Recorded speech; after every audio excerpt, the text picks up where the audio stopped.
We are officially past the NHL All-Star break and into the second half of the season. The New York Rangers currently sit in third place in the Metro Division with a record of 29, 14, and 8.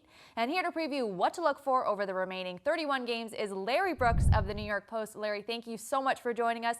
And before we start discussing the second half of the season, how would you assess the Rangers' year so far? First, thanks for inviting me.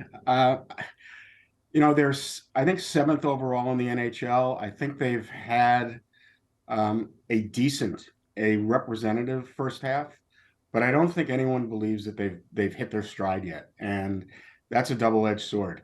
Because if they're this successful, not playing at an A level, then of course, when they get their game in gear, they'll be even tougher.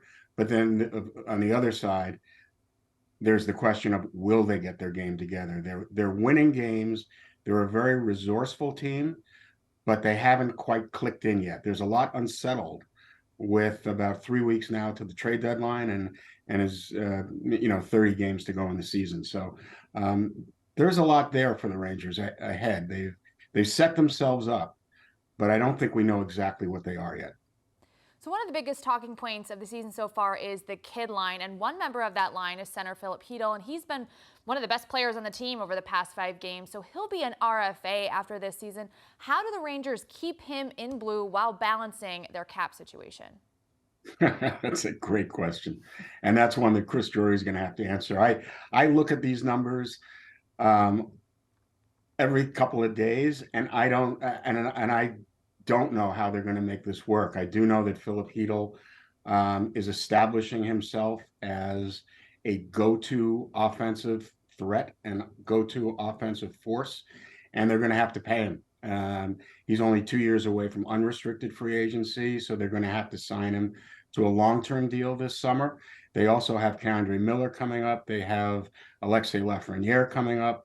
They have another 3 or 4 forwards they're going to need to sign. It's going to be very difficult, but Filip Chytil is earning whatever he gets, and the steady progression of Filip, over 5 years has been very, very rewarding to see.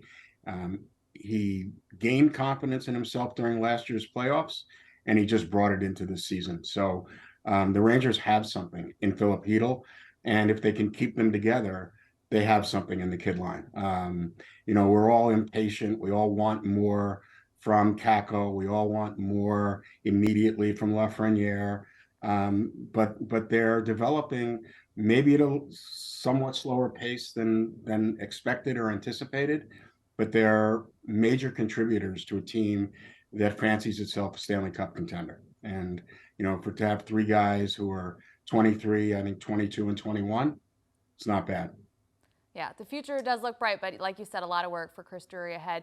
So last season, the Rangers found a lot of success with their trade deadline acquisitions, but this year the Rangers aren't quite as dominant as they were as the deadline day approaches. Do you see New York going for one of the big stars on the block, like a Patrick Kane or a Timo Meier? They also had more cap space last year, so they could make 3 or 4 moves that set them up, and that's what they did. They got a couple of top 6 wingers. They got a 4th line player. They got a defenseman. It's going to be a little trickier to do that this year because they don't have the same amount of cap space. I think they're looking for a top 6 winger, and I think that Vladimir Tarasenko of the Blues may be the best fit. He has some size. He can play. He plays the right side. I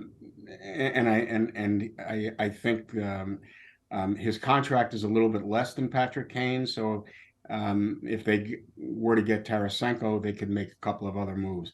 Patrick Kane, to me, is a very high risk move at this point. It might be a high reward move as well. He's having a tough year in Chicago. Panarin is not having a great year up until now. So I don't know exactly how that affects the dynamic with Patrick Kane coming in. I think Tarasenko is a little bit better fit. Timo Meier has a qualifying offer of $10 million for next year. So the Rangers' cap situation would generally prohibit them from adding anybody at this deadline who has term on his contract. The Rangers essentially are limited to the rental market. unless Chris Drury pulls, can pull something off that is unforeseen, certainly by me at this point. But I think they're looking at a very finite rental market, and I think Tarasenko fits their needs. So we're now in the business end of the season, and I'm going to keep this question simple. Based on what you've seen from this team and how strong the East is, do you think the Rangers can replicate the success they had in the postseason last year? I think they're, again, let's see what they do with the deadline, because they were a different team before the deadline last year than they were um, after the deadline. I think it's a very resourceful team. They play well defensively. They have outstanding goaltending, although I don't think Shesterkin has been at the same level as he was last year. I think actually he needs to pick up his game a little bit going into the playoffs. Um, I do think they're capable of beating anybody in a best of seven, but I'm not sure that I'm not sure that they'd be favored necessarily against anybody. I think they're a 50-50 team.